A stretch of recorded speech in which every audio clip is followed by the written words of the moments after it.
Apparently it's going to be a burn area hiking day. Hopefully there'll be some interludes of forest. Because this is kind of ugly. And there is no shade. Plenty of brush, however. And blowdowns. They are common in here. I counted for 1 hour how many blowdowns I had to go over, around, through. 1 hour, 98 blowdowns. And here's another. But that's higher than average. And this place has its fair share of blowdowns normally. I am looking to do a road walk up here. I saw comment after comment after comment about the trail disappearing, and it's basically just brush and logs and no trail whatsoever, which does not surprise me because I already went through a segment like that where the trail just disappeared. There was no trail. It was basically returned to the forest, and it was just plants and logs, and the trail's gone. So I have no desire to do that for 4 miles. And so the suggestion, they have a little dirt road that gets around that.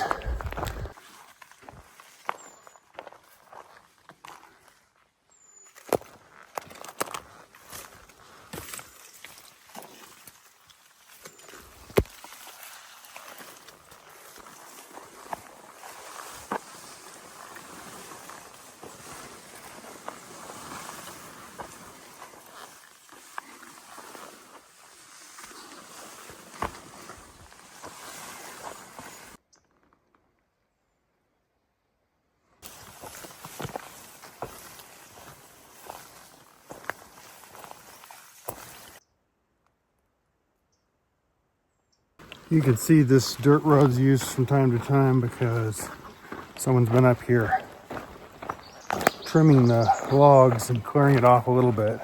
I mean, it's no great thoroughfare, but much better than what was up the hill. Just getting to the cutoff to get down here was a chore, and I can see what people were worried about. The brush is so thick, it comes up to my neck or higher, and you can't see where your feet are. So you have no idea what you're stepping on, into, or anything. I stepped on a rock, nearly rolled my ankle, and I ran shins first into a burnt blowdown that was in there, just right into it. Never saw it. Felt it, but doing that for 3 miles, I can see why people were a little bit angry.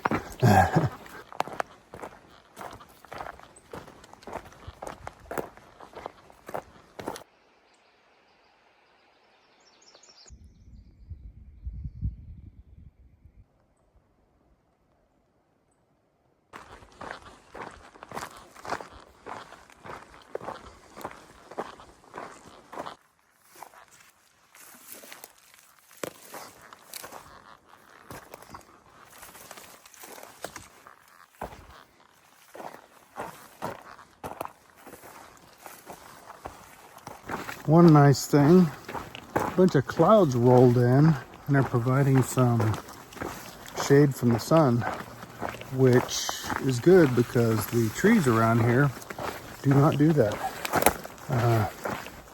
Sad, I don't know how far this burn goes, but I think it goes a good way up to the highway it goes up to Chester, which is kind of sad because when I came through in 2019, it was just this nice green tree corridor, so I actually kind of enjoyed it. You were in the shade all day, going through the trees. So if it's just going to be this now, with scrub brush and blowdowns and burned areas, that's kind of tragic. But this slow progress is making me wonder about my original plan to make it to Chester by Friday. I think with the trail as it was in 2019, totally doable. I think with the trail the way it is now, questionable. It's slow going through bushwhacking, going over blowdowns and burn downs, and I don't know if I can make the miles. I can push, but sometimes if the trail starts pushing back, you got to know when to say, okay, you win, trail, and bend like the reed.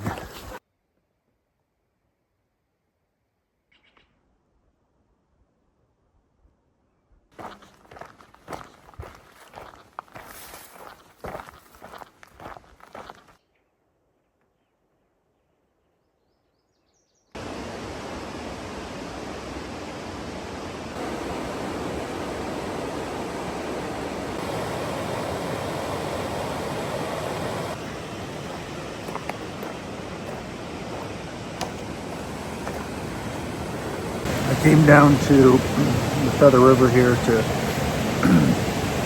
think about what I want to do next. I like the Feather River. It's always been one of my favorites. So decided to come down, get some water, have a snack. I think Quincy's too much trouble. It's not worth trying to get a hitch there and get a room and everything spread out. And not for resupply. Instead, I can go walk in, or maybe if I'm lucky, get a hitch into Bucks Lake. It's about a 3-mile trip there. And I know I can get some resupply there. Boy, this section feels like some kind of test. It's got cloud cover, which is good. It's periodically raining, but it's still warm, so it's humid as all get out. I am dumping sweat and doesn't seem to help. Going up this massive hill through the blowdowns and the brush, which is very thick, with the tearsucker flies trying to get into my eyes the entire time. They like to get into animals' eyes, including humans, and go after your tears for the proteins. Wonderful creatures. Woo, all that together, it's a bit much. The nice part is, even though it's not really that sunny, and I don't need my sunglasses right now, putting them on, it solves the tearsucker problem. I've done it with a bug net too, but in this case, they come in, fly in front of my eyes, darting back and forth, but they only see themselves, so they fly off.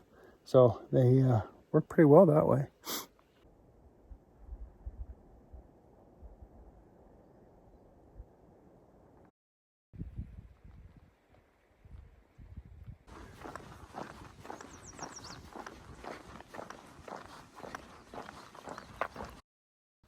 Today's been a hard day for me. I just haven't had the same motivation. I don't know if it's just fatigue or responding to changing the plans and, not doing my initial one, or dealing with the trail.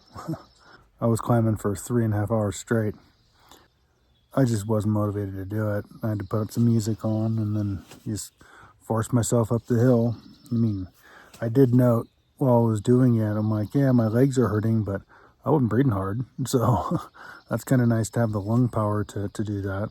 I walked into Bucks Lake, and fortunately the general store was open, so I got a sandwich and some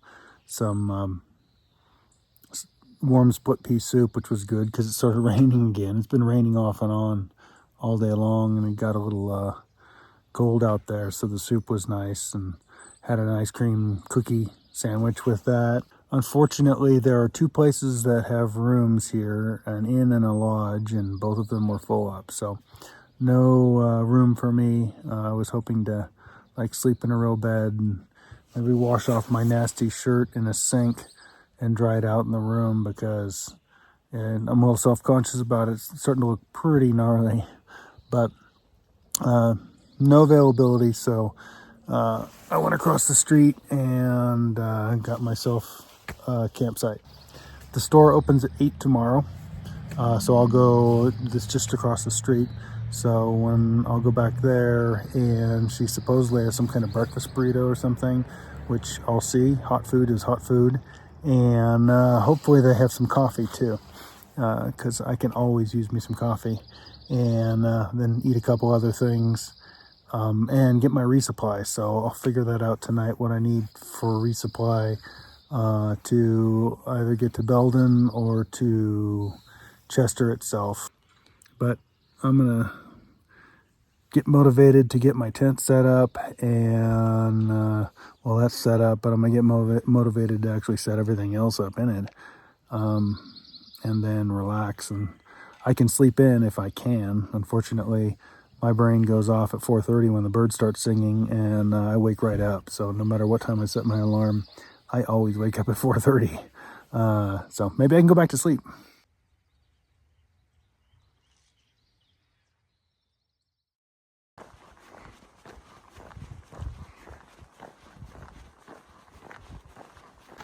Back to the trail.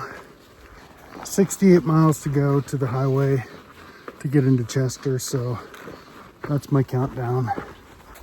But yeah, I mentally think I just need to be away from the trail for a little bit longer and clean. I mean, I've sweated my clothes completely damp too many times now, and they feel nasty, I feel nasty, and I've just done a lot of miles straight since South Lake Tahoe. Just not feeling it right now. Well, that's part of the trail too. There are days when you just don't feel it. So the best you can do is get out, and one foot in front of the other. 1 mile will turn into 2, will turn into 10, and at some point, is where you can take a rest.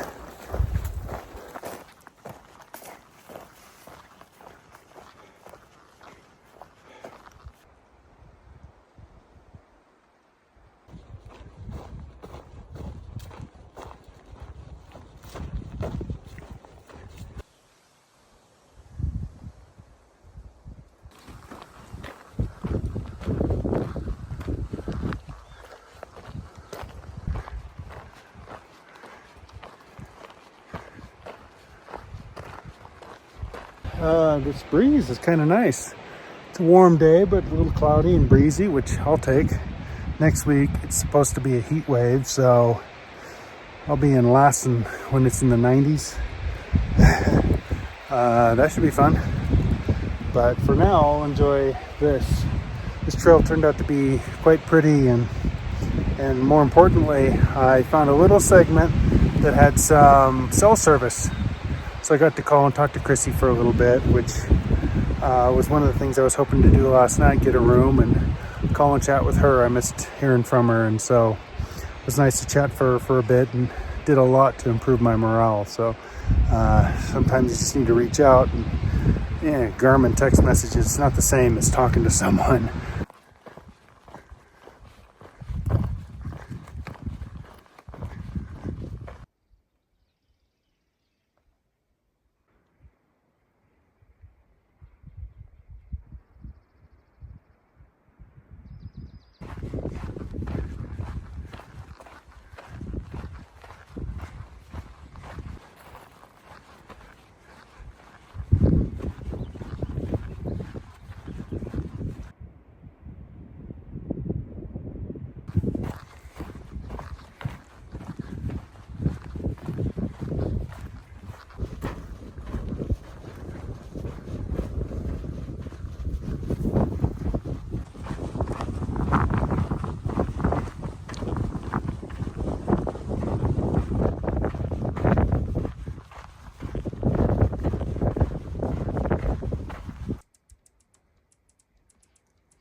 Well, I got a full carry of water now, but it looks like the sun is starting to set, and I'd like like to find a place to set up.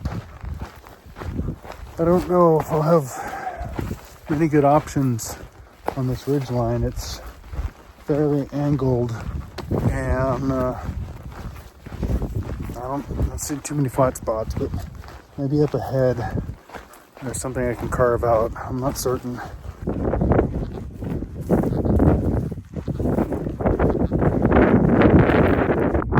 I think this spot could work. I found some rocks, so can't beat the view.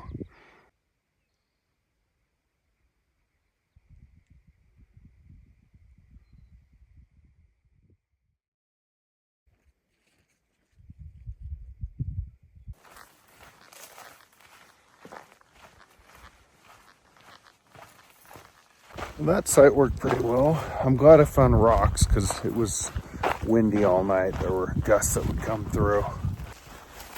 But yeah, site worked out well. I don't know if I could have done this before, but since all of this stuff had burned, the brush is growing back, but it hasn't completely grown back. So there were patches for me to find a place. I just had to crack some of the old manzanita that was burned, the limbs out of there.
One of the reasons I haven't felt well, I think, is the antibiotics. I think they're messing with my gut, which I know they can do. And unfortunately, that's caused me to, let's say, feel the call of nature and have to make some emergency pit stops out on the trail. Which, if you have trees, is fine. Annoying, but fine.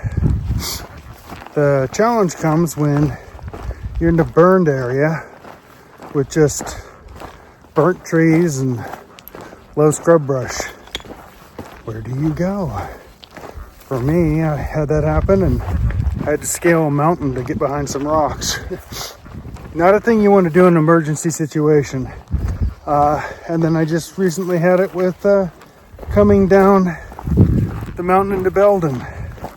A ridge walk covered in brush and poison oak. Not a place to go.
I set up last night and thought, I am only 27.5 miles from town.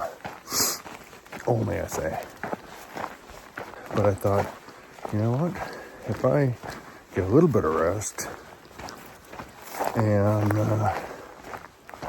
get up super early, I can hike while it's cool, and it's 42 degrees now, so it's nice and cool.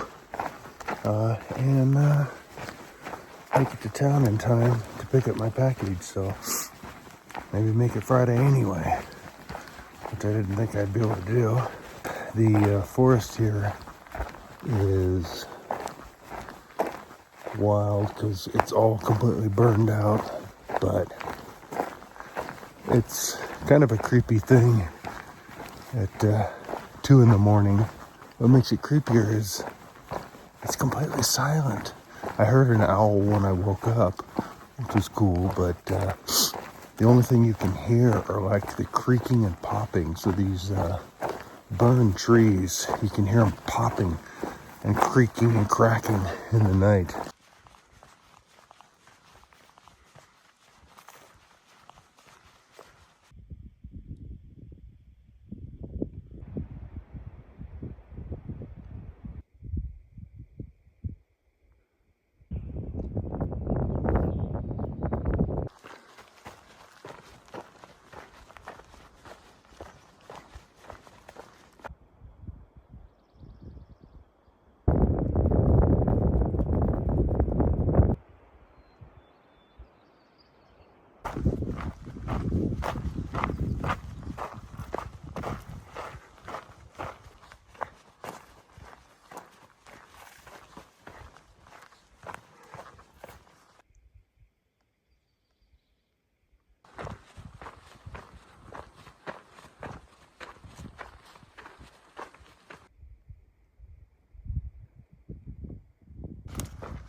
Well, unfortunately the trees are all burned around, but I have reached the midpoint. That's a pretty cool achievement. I guess at this point, I got more behind me than ahead of me.